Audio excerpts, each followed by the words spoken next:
യുദ്ധഭീതിയിൽ പശ്ചിമേഷ്യ, വെനസ്വേലയ്ക്ക് പിന്നാലെ ഇറാനെതിരെയും US സൈനിക നടപടി ഉടൻ ആരംഭിച്ചേക്കുമെന്നാണ് വിവരം. US-ന്റെ യുദ്ധക്കപ്പലുകൾ ഇറാൻ തീരത്തേക്ക് നീങ്ങുന്നു.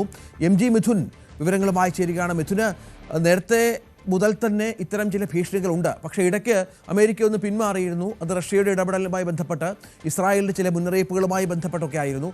ഇപ്പോൾ കാര്യങ്ങൾ വീണ്ടും മാറി മറിയുകയാണോ? അമേരിക്ക യുദ്ധത്തിന് തയ്യാറെടുക്കുകയാണോ?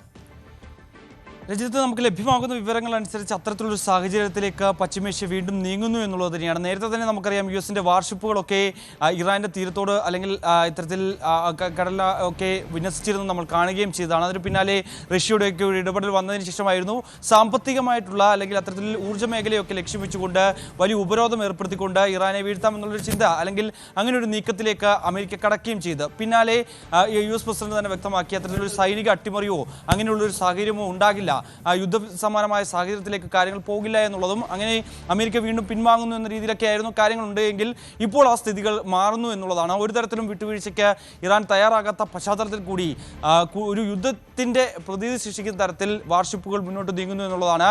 നമ്മൾ ദൃശ്യങ്ങളിൽ കാണുന്ന പോലെ തന്നെ അതിൽ ഈ US-ന്റെ വാർഷിപ്പിന് പുറമെ തന്നെ ചൈനയുടെയും ഒപ്പം തന്നെ റഷ്യയുടെയും വാർഷിപ്പുകൾ കൂടി ഇത്തരത്തിൽ ഇറാന്റെ തീരത്തേക്ക് എത്തുന്നു എന്നുള്ളത് തന്നെയാണ്. അതായത് ഒരു രക്ഷാകവചം ഒരുക്കുക എന്ന രീതിയിൽ തന്നെയാണ് മറ്റ് സഖ്യകക്ഷികളുടെ ഭാഗത്തു നിന്നുണ്ടാവുകയും ചെയ്യുന്നത്. അങ്ങനെ ഏതെങ്കിലും തരത്തിലുള്ള ചർച്ചകൾ ഇനി ഉണ്ടാകുമോ, അല്ലെങ്കിൽ ഇറാനെതിരെ വെനസ്വേലയിൽ സ്വീകരിച്ച അതേ നടപടി US-ന്റെ ഭാഗത്ത് നിന്ന് ഉണ്ടാകുമോ എന്നൊക്കെയുള്ളത് നമ്മൾ കണ്ടറിയേണ്ടിയിരിക്കുന്നു. അതിനിടെ ഖമനേയി ഭരണകൂടത്തിനെതിരായിട്ടുള്ള ഈ ജനങ്ങൾ തെരുവിലിറങ്ങിയുള്ള പ്രതിഷേധം ഇപ്പോഴും അടക്കാൻ ഖമനേയിയെ സംബന്ധിച്ച് സാധിച്ചിട്ടില്ല എന്നുള്ളത് തന്നെയാണ്. അത് ഇപ്പോഴും അനന്തമായി ഇങ്ങനെ നീണ്ടുകൊണ്ടിരിക്കുന്നു. ഏകദേശം ഈ അന്താരാഷ്ട്ര മാധ്യമങ്ങളൊക്കെ റിപ്പോർട്ട് ചെയ്യുന്നതനുസരിച്ച് 20,000-ലധികം പേർ കൊല്ലപ്പെട്ടിട്ടുണ്ട് എന്നുള്ളതാണ്.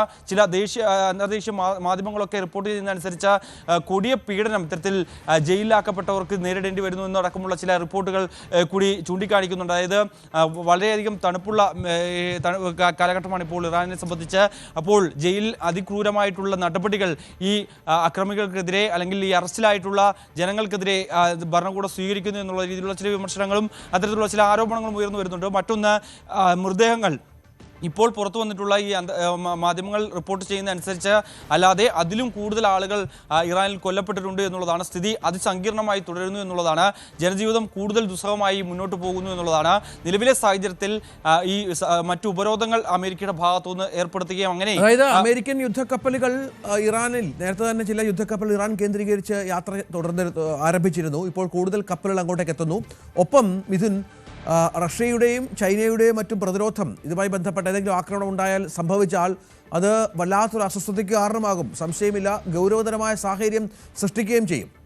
തീർച്ചയായും അങ്ങനെ തന്നെയാണ്. അതായത് നമുക്ക് നേരത്തെ അറിയാം, അതായത് ഇസ്രായേലിൻ്റെ ഒരു അധിനിവേശം ഇത്തരത്തിൽ ഇറാനെതിരെ ഒരു ആക്രമണം ഉണ്ടാകുന്ന ആ ഒരു വേളയിൽ തന്നെ ഇത്തരത്തിൽ റഷ്യയുടെ ഒരു പിന്തുണ ഇറാന് കൃത്യമായി ലഭിക്കുകയും ചെയ്യുന്നു. അതിന് പിന്നാലെ ഏകദേശം 6 മാസം കൊണ്ട് തന്നെയായിരുന്നു ആ ഒരു പ്രതിസന്ധിയിൽ നിന്ന് അല്ലെങ്കിൽ US-ന്റെ ഭാഗത്തു നിന്നും ഇസ്രായേലിൻ്റെ ഭാഗത്തു നിന്നും ഉണ്ടായ ആക്രമണങ്ങളിൽ നിന്ന് ഇറാൻ കയറിയതിനു പിന്നിൽ അല്ലെങ്കിൽ അതിന് മുൻപന്തിയിൽ സഹായ വാഗ്ദാനവുമായി രംഗത്തെത്തിയത് റഷ്യ തന്നെയായിരുന്നു. അതായത് ഈ US-ന് നമുക്കറിയാം, ഈ പശ്ചിമേഷ്യൻ രാജ്യങ്ങളിൽ പ്രത്യേകിച്ച് US-ന് ഒരു മേൽക്കൈ ഉണ്ടായിരുന്നു. അല്ലെങ്കിൽ ആ രാജ്യങ്ങളെയൊക്കെ ഏതെങ്കിലും തരത്തിൽ മറ്റു രാജ്യങ്ങളുടെ ഒരു ആക്രമണം ഉണ്ടായി US അവരെ പിന്തുണയ്ക്കും അല്ലെങ്കിൽ അവരൊക്കെ ഒരു രക്ഷാകവചം ഒരുക്കുമെന്നുള്ള ഒരു ചിന്ത നേരത്തെ ഉണ്ടായിരുന്നു. പക്ഷേ അത് ഖത്തറിനെ ഇസ്രായേൽ ആക്രമിച്ചതോടുകൂടി അത്തരത്തിലുള്ള ഗൾഫ് രാജ്യങ്ങളിൽ ആ ഒരു വിശ്വാസ്യത നഷ്ടപ്പെടുകയും ആ വേളയിൽ റഷ്യയുടെ ഒരു കടന്നുവരവ്, അതായത് വ്ളാഡിമിർ പുടിൻ തന്നെ അവിടുത്തെ മറ്റ് ഭരണാധികാരികളുമൊക്കെ ആയി കൂടിക്കാഴ്ചകൾ നടത്തുന്നു, കൂടുതൽ കരാറുകളിൽ ഏർപ്പെടുന്നു. അങ്ങനെ സാമ്പത്തിക രംഗത്തും പ്രതിരോധ രംഗത്തും ഒക്കെ വലിയ രീതിയിലുള്ള ചർച്ചകൾ നടക്കുകയും അതിൽ കൂടുതൽ കരാറുകളിലേക്ക് ഏർപ്പെടുന്നത് നമ്മൾ കാണുകയും ചെയ്തതാണ്. അതുകൊണ്ട് തന്നെ സ്വാഭാവികമായും US-ന്റെ ഒരു ഇടപെടൽ ഉണ്ടായാൽ റഷ്യയുടെ രീതിയിലുള്ള ഒരു രക്ഷാകവചം ഇറാന് ലഭിക്കുമെന്നുള്ളത് തന്നെയാണ് ഇതിൽ ഏറ്റവും പ്രധാനപ്പെട്ട കാര്യം. അതുകൊണ്ട് തന്നെ പെട്ടെന്നൊരു സൈനിക അട്ടിമറിയിലേക്കോ അല്ലെങ്കിൽ ഒരു സൈനിക നീക്കത്തിലേക്കോ US കടന്നേക്കില്ല എന്നുള്ളത് തന്നെയാണ്. പക്ഷേ വൈറ്റ് ഹൗസിൽ നിന്ന് ലഭ്യമാകുന്ന വിവരങ്ങൾ അനുസരിച്ച് US-ന്റെ യുദ്ധക്കപ്പലുകൾ ഇറാൻ തീരത്തേക്ക് അടുക്കുന്നു. ഉടനടി തന്നെ ഒരു സൈനിക നടപടിയിലേക്ക് US കടക്കുമെന്നുള്ള സൂചനകളാണ് അവർ നൽകുകയും ചെയ്തത്. അത്രത്തോളം സാധ്യമാകുമെന്നുള്ളത് നമുക്ക് കണ്ടറിയേണ്ടിയിരിക്കുന്നു.